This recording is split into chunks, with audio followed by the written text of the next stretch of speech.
Did you have any professional support within among other journalists during this period of time? Did you?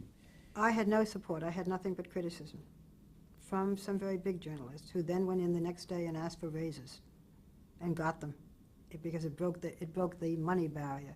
You see, up until then, news people were considered, we were all too pure to make a lot of money.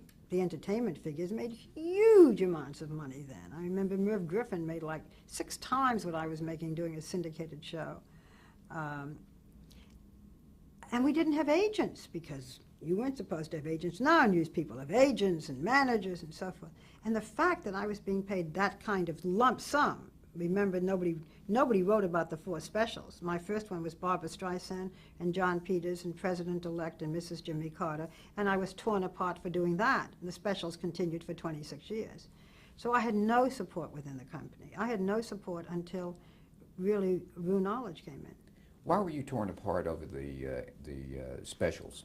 Why were you criticized? Because at the end of the interview with Jimmy Carter, first of all, nobody was doing that kind of specials. Today it's like a magazine show. And by the way, what we found, the first one that we did, as I said, had President-elect and Mrs. Carter. The second one, I think, had Vice President Mondale. Then I did one with the new Queen of Jordan, Queen Noor, and King Hussein, so forth. And though everybody said they loved those, what they wanted were the superstars. And so little by little, my shows turned into superstars. But at the end of the interview with Jimmy Carter, he was talking about what he wanted to do for the country. And I said, be wise with us, Mr. President, be kind to us, or some foolish thing like that, I guess.